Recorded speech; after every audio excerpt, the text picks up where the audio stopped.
Joo, 10 alkaa niin. Joo. Joo, niin me ehditään sitä ennen. Täällä on joku spesiaaliviikko. Kyllä. Sibelius-festivaali. He kysyvät, että minkälainen konsertti. Eli tänään on, tai tämä koko viikko on Sibelius-musiikkia, eli kun on Sibeliuksen 150-vuotis juhlapäivä ja Sibelius-festivaali, niin eli siihen Sibeliusta soittaa koko viikko. Joo. Tiedättekö, kuka oli Sibelius?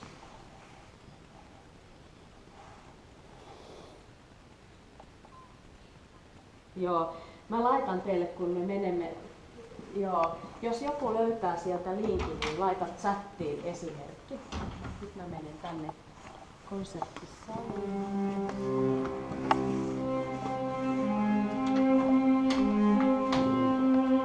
Joo.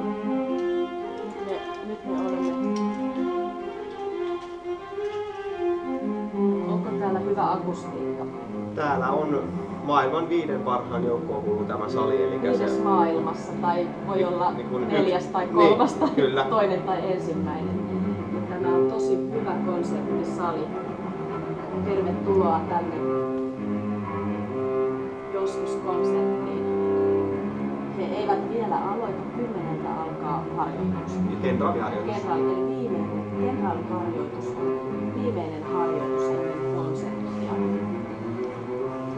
Täällä virittävät jo soittimia. Tiedättekö, vähän varmaan huonosti näkyy, mutta joo.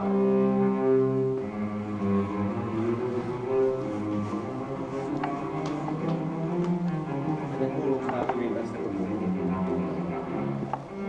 Mä voin välittää nyt, että tää niin mä en ole pois sen takia, että mä häiritsin niin paljon. Joo.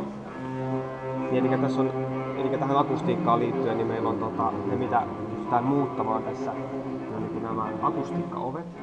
Joo. Eli akustiikkaovet löytyy, jos katsotte, kaikki punainen puuosa, niin ne on näissä kaikki akustiikkaovia, joilla pystytään muuntamaan tämän salin akustiikkaa toivotulla tavalla.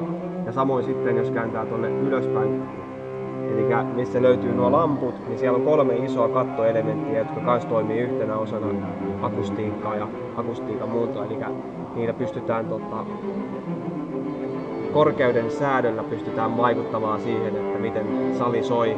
Eli esimerkiksi jos on pieni orkesteri, niin silloin nuo kattoelementit lasketaan alas, jolloin saadaan parempi sointu. Ja sitten jos on iso orkesteri, niin ajetaan sitten ylöspäin. Ja sitten näiden akustiikkaovien takana, mitä on nämä punaiset ovet, niin niiden takana löytyy isot verhot, mitkä toimii sitten tällaisena akustisena elementtinä. Eli ne, jos halutaan, että sali ei soi niin paljon, niin silloin ovet avataan, jolloin verhot on siellä takana ja ne estävät sen salin kaiun niin sanotusti. Ja tää on semmoinen kokonaisuus, mikä on ollut tosi arvostettu maailmalla. Joo. Kuulitteko Akin puheen? Mä pidin mikrofonia tässä Akin lähellä. Sanoivat, että tosi kaunis. Kyllä. Joo. Ja Hyvä. urut on rakennettu 2007. Joo. Tuolla on, tuolla on urut, eli se on se organ. Ja ne on valmistettu 2007 vuonna. Joo. Tää joskus heitetään ulos täältä, mutta se jatkuu vielä. Joo.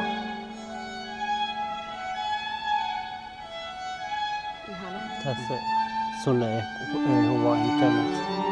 Mitä on? On internetongelmia. Joo, se joskus loppuu. Joo. Tää on niin raskas ohjelma, että se...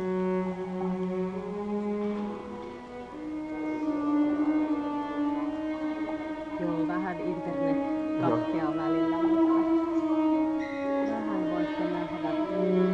Eli mä voin kertoa vielä Sibelius-talosta vähän.